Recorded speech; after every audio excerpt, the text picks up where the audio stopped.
पवनगे च सुरेन्द्रे च कौशिके पाद संस्पृशि निर्विशेष मनस्काय श्री वीरस्वामिने नमः। भगवती सूत्र में कहा गया है, जम्बुद्दीवे णम भन्ते दीवे भारहे वासे इमी से ओसप्पिणी ए देवानुप्पियाणम केवतियम कालम तिथे अनुसज्जिस्सति। गोयमा जम्बुद्दीवे दीवे भारहे वासे इमी से ओसप्पिणी ए ममम एकवीसम वास सहस्सा इम तिथे अनुसज्जिस्सति। प्रश्न किया गया भगवान महावीर से, यानी जो आगम्य है, इस जम्बूद्वीप का यह भारतवर्ष है, इस अवसर्पिणी काल में देवानुप्रियाणाम संस्कृत में और देवानुप्रियाणम मूल आगम की भाषा कि देवानुप्रिय यानी आप भगवान महावीर का तीर्थ कितने समय तक चलेगा, आपका शासन या तीर्थ कब तक चलेगा।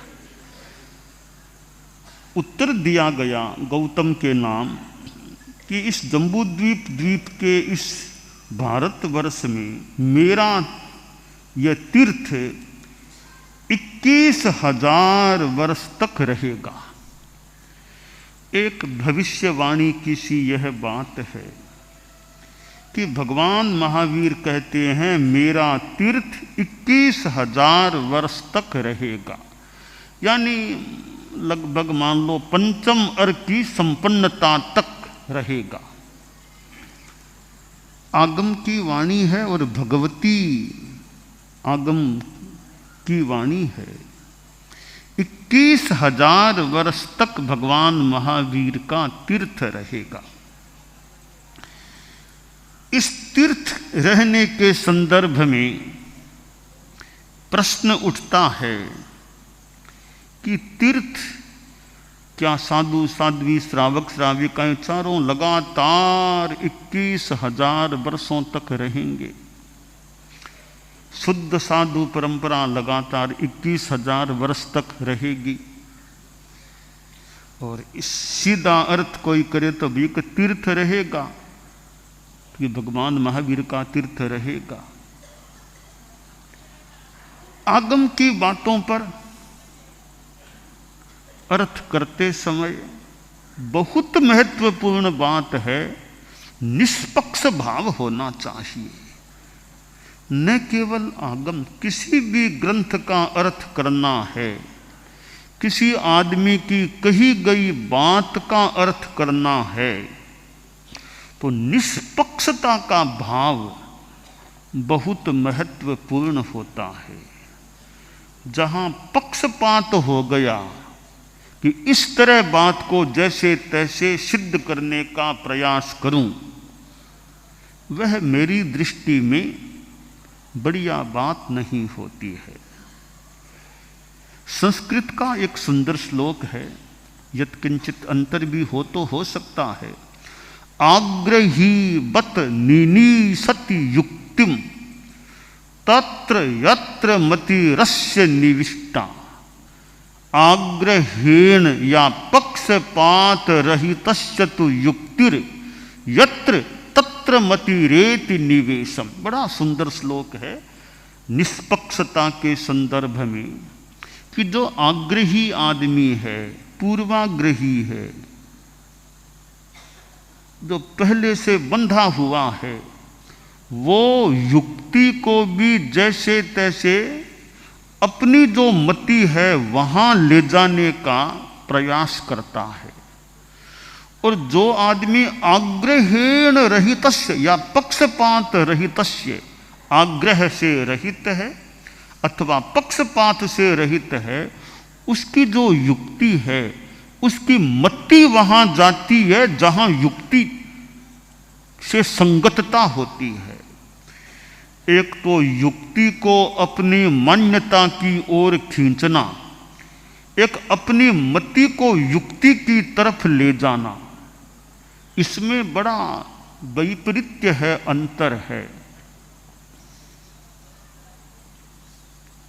एक और श्लोक मुझे स्मृति में आ गया कि मनोवत्सो युक्ति गवीम मध्यस्थस्यानुधावती और तामाकर्षति पुच्छे ने तुच्छाग्रह मनः कपिहि। इसमें भी यही बात है, दोनों श्लोकों में वैसे मोटा मोटी एक ही बात प्रतीत हो रही है। मनोवत्सो युक्ति गवीम, एक गाय है एक बछड़ा है, तो मन रूपी बछड़ा, युक्ति रूपी गाय, तो बछड़ा गाय के पीछे पीछे चलता है। जो मध्यस्थ आदमी है, तटस्थ आदमी है, पक्षपात रहित अध्ययन समीक्षण करने वाला है, वो मन, उस मध्यस्थ आदमी का मन रूपी बछड़ा है, वो युक्ति रूपी गाय के पीछे पीछे पीछे पीछे चलता है। बहुत अच्छी बात है। युक्ति रूपी गाय अपनी मां के पीछे पीछे मन रूपी बछड़ा किसका? मध्यस्थ आदमी का चलता है।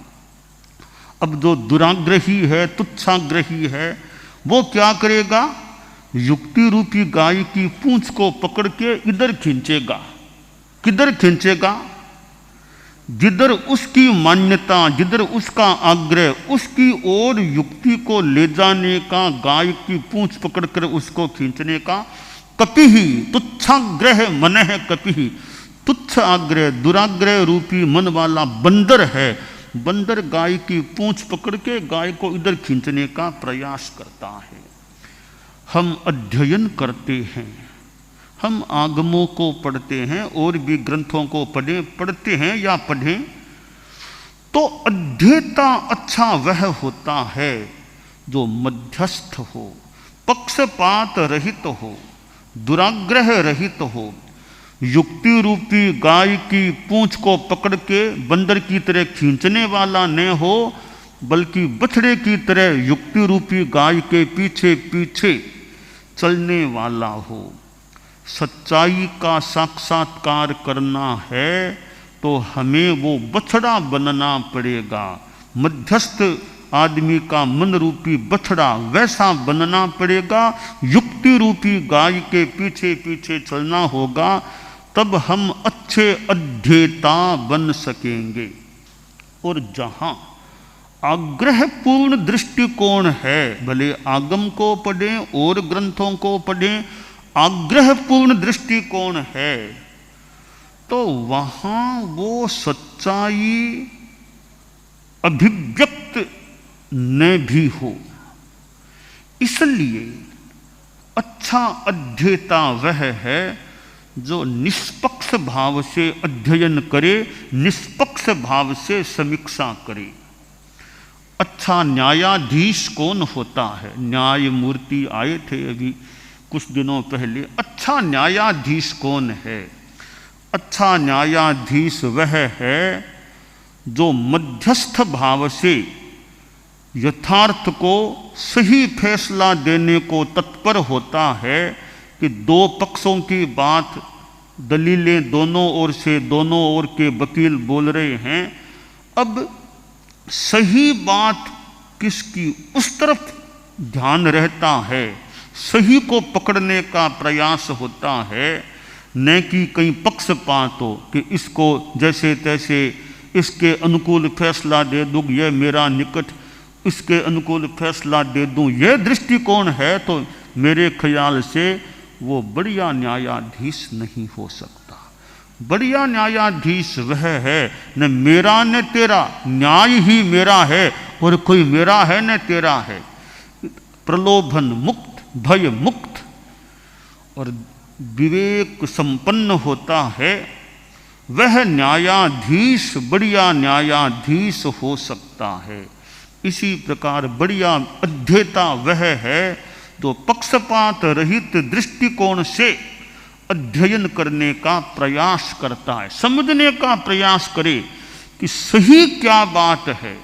हम किसी आदमी के बारे में पढ़ें, शास्त्रों को भी पढ़ें, अगर हमारे साधु साध्वियाँ समणियाँ कई थोड़े प्रौढ़ भी कुछ प्रौढ़ हो सकते हैं कि हम आगम या ग्रंथों को पढ़ने के साथ थोड़ा गहराई में अगर जा सकें कि यह बात, इसका प्रतिपाद्य क्या है, इसका प्रतिपाद्य क्या होना चाहिए, किस संदर्भ में यह बात कही गई होगी, किस भूमिका पर यह बात कही गई होगी, कि कहने वालों का प्रतिपाद्य क्या हो सकता है, उस प्रतिपाद्य क्या हो सकता है, इस बात के निकट हम जब चले जाएंगे, उसका साक्षात्कार कर लेंगे, तो संभव है हमें उस अर्थ की गहराई में, अर्थ के याथार्थ का साक्षात्कार होने में सुविधा मिल सकेगी कि प्रतिपाद्य क्या, कहने वाले ने यह बात किस भूमिका में, किस संदर्भ में यह बात कही होगी। बस इसके निकट हम, हर कोई तो इतना गहराई में नहीं भी जा सके। आज श्रीमद् जयाचार्य का जन्म दिवस है, आश्विन शुक्ला चतुर्दशी श्रीमद् जयाचार्य का जन्म दिवस, विक्रम संवत 1860 और आश्विन शुक्ला चतुर्दशी को श्रीमद् जयाचार्य का जन्म हुआ था। परम पूज्य श्रीमद् जयाचार्य हमारे जैन श्वेतांबर तेरा पंथ धर्म संघ के चतुर्थ आचार्य थे और आचार्य भिक्षु से उनका कुछ साम्य भी प्रतीत हो रहा है।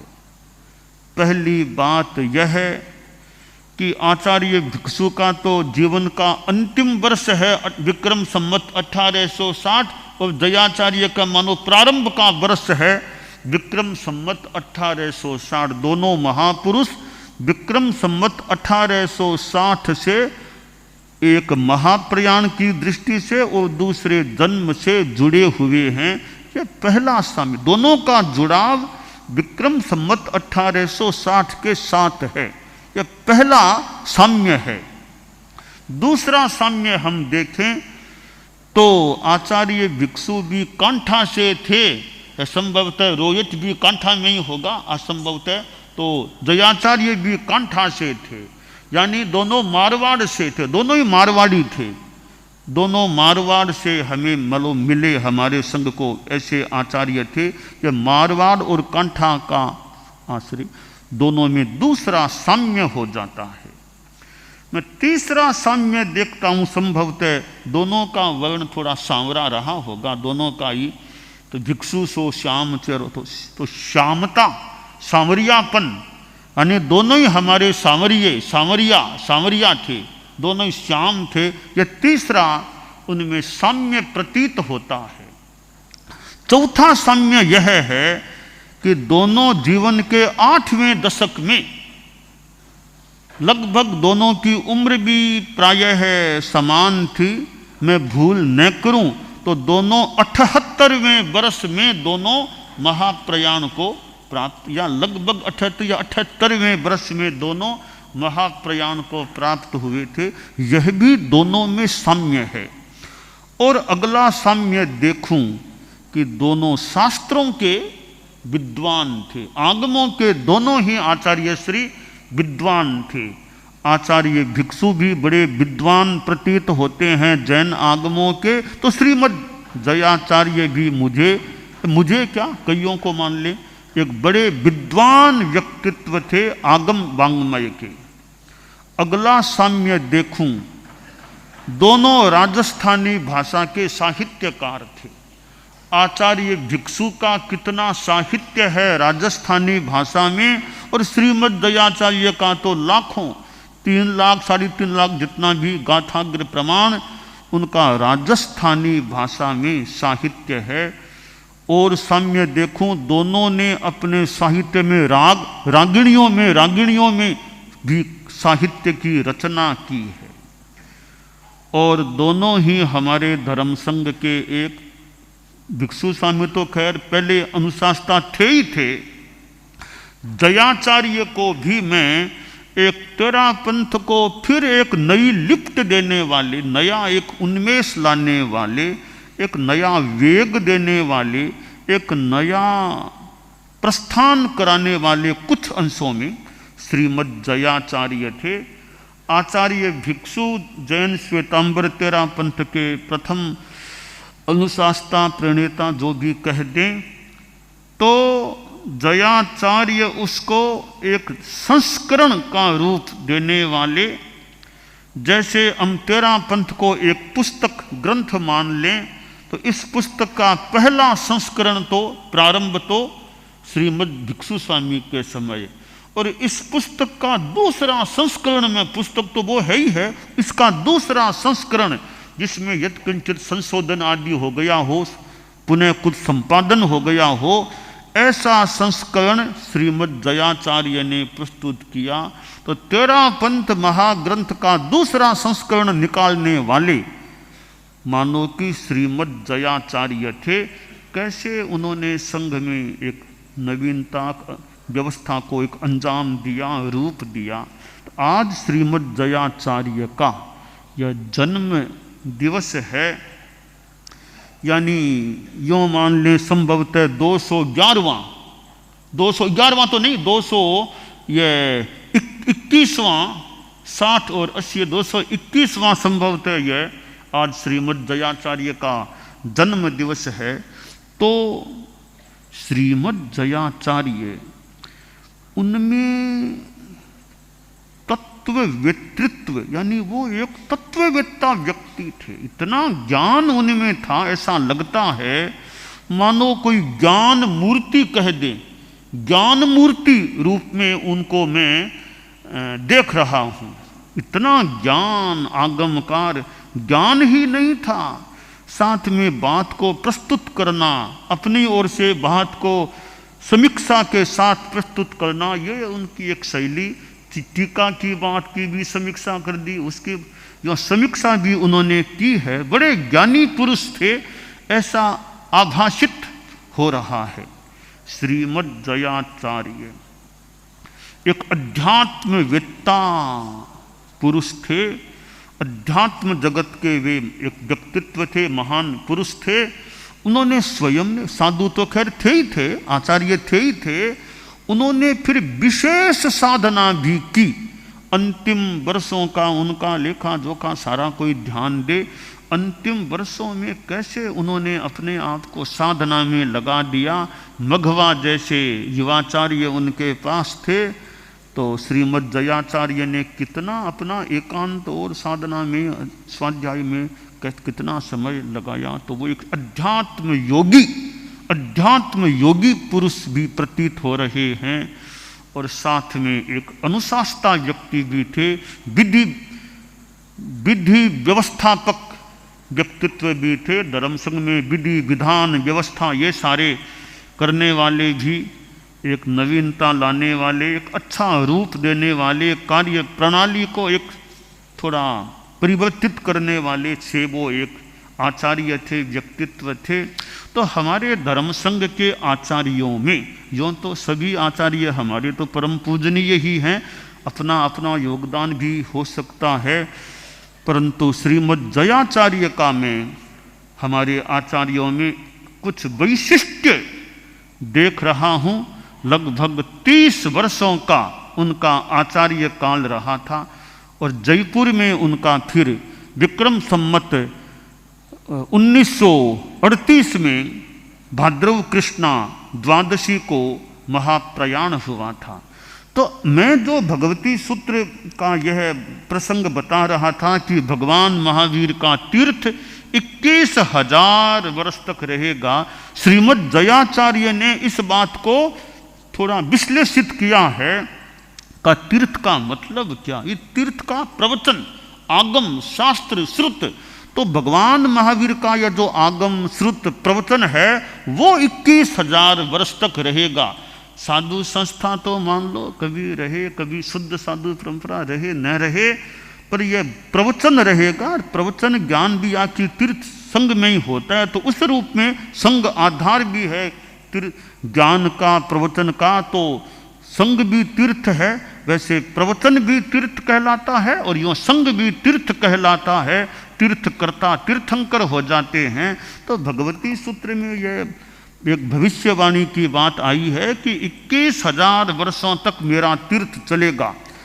इसका मोटा मोटी तात्पर्य यह निकाल लें कि किसी रूप में जैन शासन 21,000 वर्ष तक रहेगा। मोटा मोटी स्थूल एक यह तात्पर्य संभवतः है, प्रतीत होता है कि जैन शासन, जैन निर्ग्रंथ प्रवचन यह 21,000 वर्ष तक, यानी मोटा मोटी लगभग 5वें आर्य की संपन्नता तक चलेगा। तो हम भी एक संघ में साधना कर रहे हैं। जैन श्वेतांबर 13 पंथ धर्म संघ, जैन में यह 13 पंथ धर्म संघ श्वेतांबर परंपरा में हम उसके साथ जुड़े हुए हैं, उसके अंग हैं।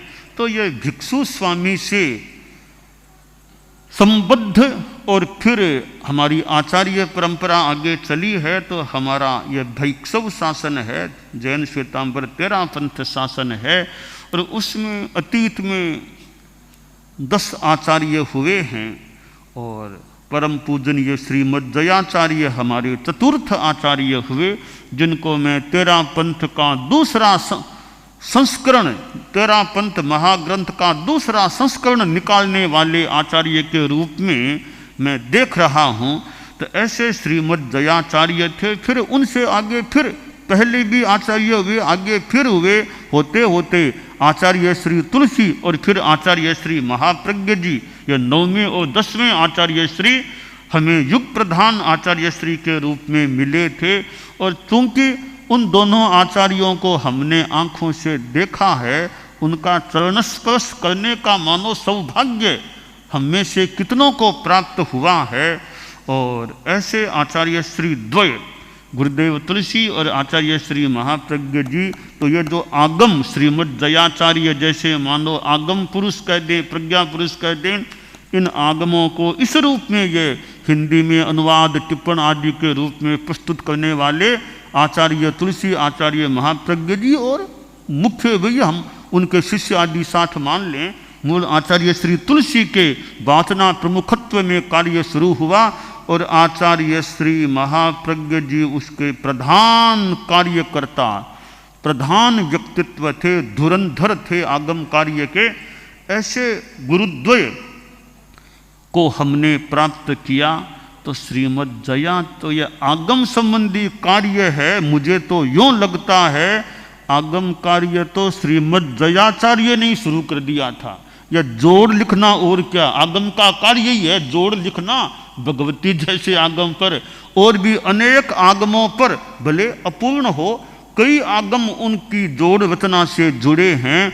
तो आगम कार्य का उस रूप में प्रारंभ करने वाले संभवतः मैं भूल न करूं तो श्रीमद जयाचार्य थे। जो भिक्षु स्वामी भी कितने आगमों के आधार से वे कितने उन्होंने ग्रंथों का संरचन किया है, आगमों के आधार पर उन्होंने कितनी बातें लिखी है। और यूँ जोड़ रचना के संदर्भ में श्रीमद जयाचार्य पहले आगम कार्य शुरू करने वाले थे। मानो उनकी परंपरा को आगे बढ़ाने में आचार्य तुलसी, जो फिर हिंदी भाषा आदि रूप में टिप्पणी व्याख्या संस्कृत है आदि रूपों में काम बढ़ाने वाले हम आचार्य श्री तुलसी और उन्हीं के उस कार्य के प्रधान कार्यकर्ता, कार्य करने वाले, अनुवाद आदि जो भी कार्य, संपादन, अनुवाद, संशोधन, तो वे कार्य करने वाले मुख्य व्यक्तित्व आचार्य श्री महाप्रज्ञ जी हुए। और उनके बाद भी आज भी आगम कार्य चल रहा है और वर्तमान में भी हमारे आगमों का ये अनुवाद आदि आदि का कार्य अभी भी चालू है। काफ़ी काम हुआ भी है, कुछ काम अवशेष भी है।